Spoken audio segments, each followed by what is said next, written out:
ചിക്കനൊക്കെ ഫ്രൈ ചെയ്ത് ഇവിടെ വെച്ചിട്ടുണ്ട് കേട്ടോ. ഏകദേശം ഒരു 5 കോഴിയോളം ഉണ്ട് ഫ്രൈ ചെയ്ത് വെച്ചിട്ടുണ്ട്. ഏകദേശം 10 കിലോ അരിയുണ്ട്. അപ്പം അത് റെഡി ആയിക്കൊണ്ടിരിക്കാം കേട്ടോ. ഓക്കെ, നമസ്കാരം. നമ്മുടെ പുതിയൊരു വീഡിയോയിലേക്ക് എല്ലാവർക്കും സ്വാഗതം കേട്ടോ. ഇന്ന് വ്യാഴാഴ്ചയാണ്. ഇന്നിട്ട് നമുക്ക് ബിരിയാണിയാണ് കേട്ടോ.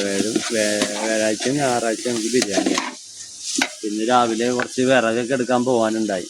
അപ്പം അതുകൊണ്ട് ചിക്കനും മീനും സെയിൽ ചെയ്യാൻ പറ്റിയില്ല. അപ്പോൾ ഒരു സ്ഥലത്ത് കുറച്ച് വിറകുണ്ടായിരുന്നു. അപ്പോൾ കുറേ ദിവസമായി അവർ പറയണത്. ഇന്ന് രാവിലെ തന്നെ പോയി ആ വിറകൊക്കെ എടുത്ത്. അപ്പോൾ ഇന്ന് 3 മുതലാണ് നമ്മൾ തുടങ്ങണത് കേട്ടോ. ഉച്ചക്കത്തെ ഫുഡ് നമുക്ക് ബിരിയാണിയാണ്. നല്ല അടിപൊളി ചിക്കൻ ബിരിയാണി, വിറകടുപ്പിലുണ്ടാക്കിയ അടിപൊളി ചിക്കൻ ബിരിയാണി. അപ്പോൾ ഇതാണ് നമ്മളുടെ ഫുഡ് കഴിക്കാനുള്ള ഏരിയ കേട്ടോ. ഏകദേശം ഒരു 10-11 പേർക്ക് ഇരുന്ന് കഴിക്കാനുള്ള സൗകര്യം ഉണ്ട് കേട്ടോ. Okay,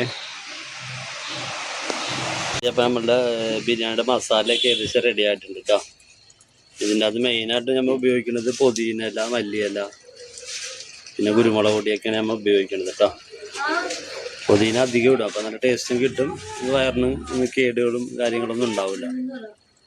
okay, masala ready. നമ്മളുടെ റൈസ് റെഡി ആയിട്ടുണ്ട്. ഏകദേശം 2 ചെമ്പിൽ വെച്ചിട്ടുണ്ട് കേട്ടോ. അപ്പോൾ ഒരുപാട് ആളുകൾ ഞാൻ വിളിച്ച് പറഞ്ഞിട്ടുണ്ട് ഇന്ന് ഫുഡ് വെക്കാനായിട്ട്. പിന്നെ ഒരുപാട് പിള്ളേർ കഴിക്കാൻ വരാറുണ്ട്. മാക്സിമം എല്ലാവർക്കും കരുതിയിട്ടുണ്ട്. അപ്പം എല്ലാവരും ഒന്ന് വിളിച്ച് ഫുഡ് ബുക്ക് ചെയ്യുക കേട്ടോ. ഓക്കെ, അപ്പം എല്ലാവരും നമ്മുടെ ചാനൽ ആദ്യമായിട്ട് കാണുന്നത് സപ്പോർട്ട് ചെയ്യുക, ലൈക്ക് ചെയ്യുക, കമൻറ്റ് ചെയ്യുക. ഒരുപാട് കാര്യങ്ങൾ ചെയ്യാനുണ്ട് കേട്ടോ. ഓക്കെ.